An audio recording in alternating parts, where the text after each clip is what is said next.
بسم الله الرحمن الرحيم. اللهم رب النور العظيم ورب الكرسي الرفيع ورب البحر المسجور ومنزل التوراة والإنجيل والزبور ورب الظل والحرور ومنزل القرآن العظيم ورب الملائكة المقربين والأنبياء والمرسلين.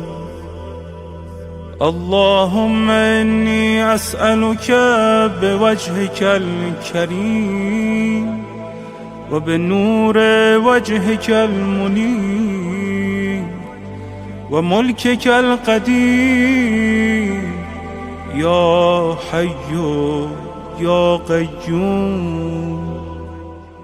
أسألك باسمك الذي أشرقت به السماوات والأرض وباسمك الذي يصلح به الأولون والآخرون يا حيا قبل كل حي ويا حيا بعد كل حي ويا حيا حين لا حي يا محيي الموتى ومميت الأحياء يا حي لا إله إلا أنت.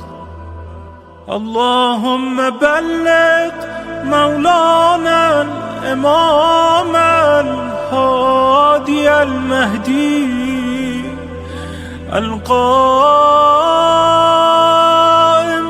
بأمرك صلوات الله عليه وعلى آبائه الطاهرين عن جميع المؤمنين والمؤمنات في مشارق الأرض ومغاربها سهلها وجبلها وبرها وبحرها وعني وعن والدي من الصلوات زنة عرش الله ومداد كلماته وما أحصاه علمه وأحاط به كتابه. اللهم إني أجدد له في صبيحة يومي هذا وما عشت من أيامي عهدا وعقدا وبيعة له في عنقي لا أحول عنها ولا أزول أبدا. اللهم اجعلني من أنصاره وأعوانه والذابين عنه والمصارعين إليهم في قضاء حوائجه والممتثلين لأوامره والمحامين عنه والسابقين إلى إرادته والمستشهدين بين يديه.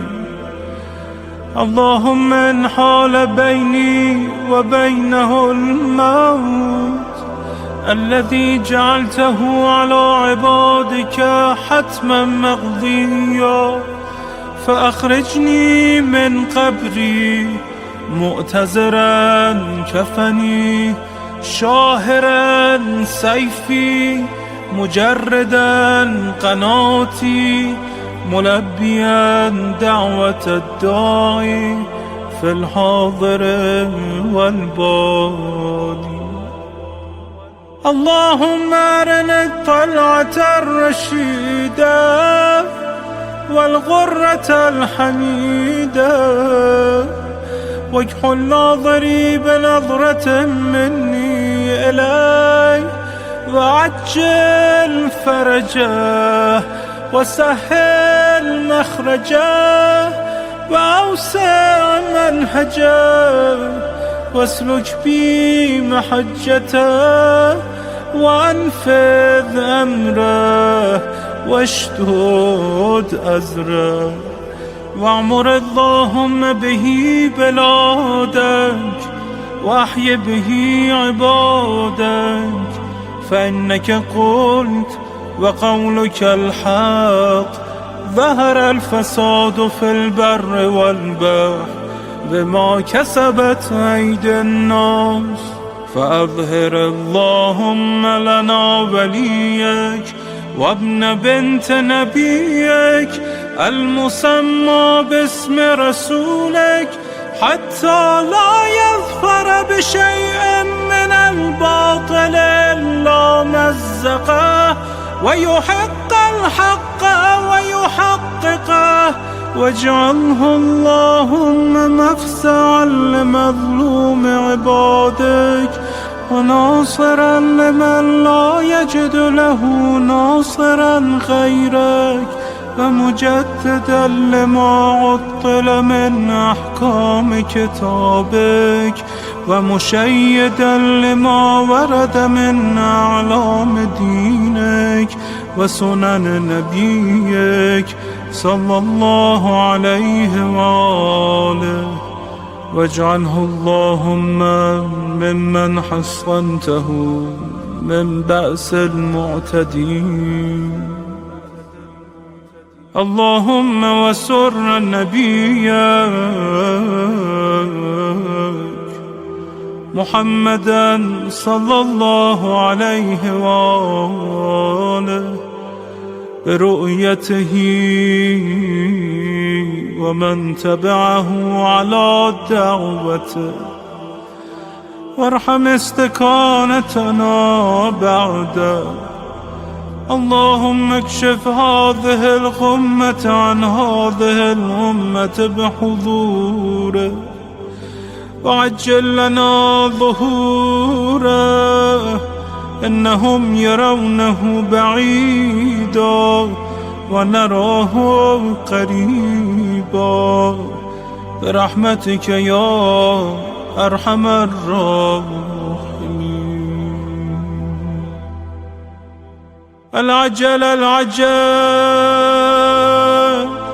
يا مولاي يا صاحب الزمان، العجل العجل يا مولاي يا صاحب الزمان، العجل العجل يا مولاي يا صاحب الزمان.